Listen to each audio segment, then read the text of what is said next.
खुलुमबाय नोंथांमोनखौ जोंनि बे एजि ब्लग चेनेलाव बरायनाय जाबाय।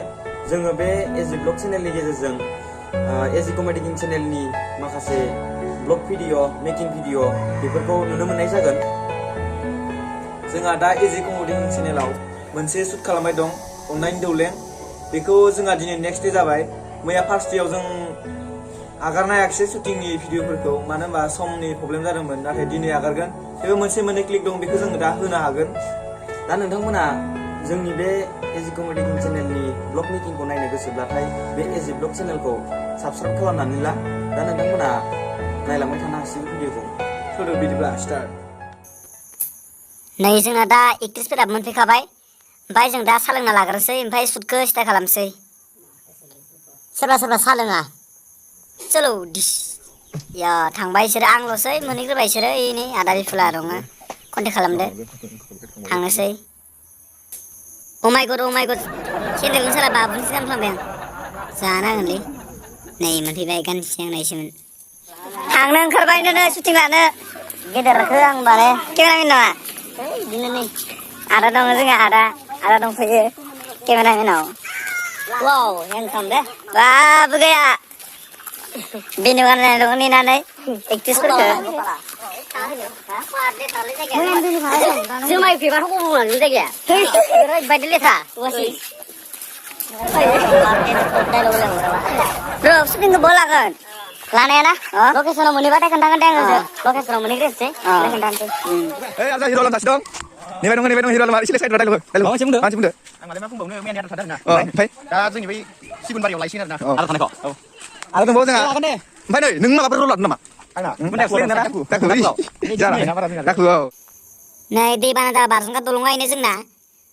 दैबानायाव बारजुमनायनि मजायानो बेलेग, सुइमिं पुल रखम मोनलाङो। वाटार जाम। लकेसनाव जों सफैबाय देग्लायो। ओमफ्राय दा शुटखौ बेवहायनो लागोन। सेकेन्ड दे जाहैबाय दिनै। नोंथांमोना एजि ब्लगाव नायलांबाय थादो। दिनैनि मेकिंखौबो ससे होनाय जागोन बेवहायनो। गोजोन्थों नोंथां। दिनै शुटिंनि बागै माबा मोनसे बुंदो।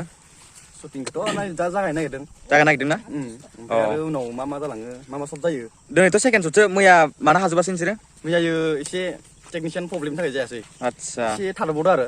बोथोराबो एसे प्रब्लेम होदों ना? बोथोराबो गेजेर ससेयाव अखा हाना होबाय दा। हाना होबाय। बेयाव आरो एसे द्रप जानांबाय। ओमफ्राय दिनै हाजोबगोन ना हाजोबा बायदि? दिनैथ' हागोन। बोथोरा होयोबाथाय हाजोबगोन। फोजोबनोसै।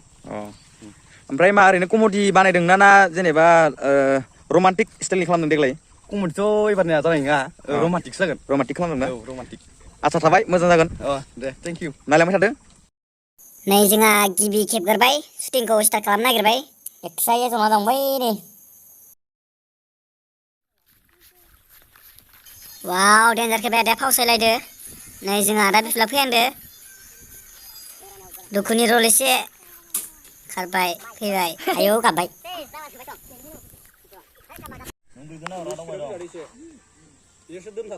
थरा फैबाय डेन्जार जसिनो। ओइ जबाय एक्टरा डेन्जार जबाय। वाव गाबबाय।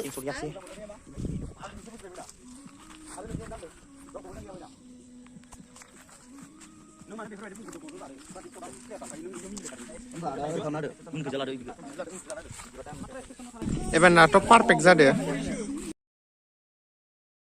शुटिंआ मोजाङै मोजां जोबनानै थांबाय। दा जों मैयानि आद्रा थालांनाय दंबावोमोन एसे। बै सासे फार्स्ट एक्ट्रेसनि आंथ' भिलेन रलसो लादों नालाय देग्लायो। नै आंनिया जोब्बाय। बेनिफ्राय नेक्स्ट मैयानि आद्रा थानाय एसे एक्सन दं, बुलायलायनाय दं। नै जतिस दैमारिनि। ओमफ्राय दा बेखौ जों दा लानो थांसिगोन नेक्स्टआव। नायलांबाय थादो। केमेरामेन आदाया दा ससे लाखांबाय आरो मोननैसो सिन दंबावो, बेखौ लाबावनांगोन दसे उनाव।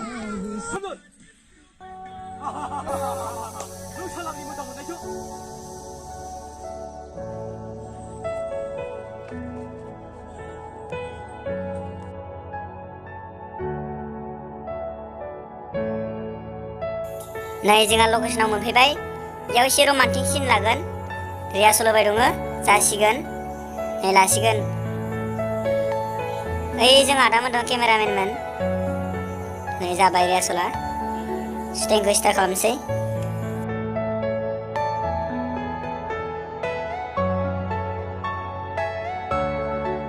हाय लोगोफोर जोंहा दा एजे कमेडि किं चेनेलनि सुदा जोब्बाय दा जों न'आव थांसै नोंथांमोना भिडिअखौ मोजां मोनोबा लाइक कमेन्ट शेयार खालाम लोगोसे एजि ब्लग चेनेलखौ साबस्क्राइब खालामना ला नैबे एजि ब्लग चेनेलाव जों कमेडि भिडिअ ब्लग बायदिसिना जानाय लोंनायनि आगारगोन बाय बाय।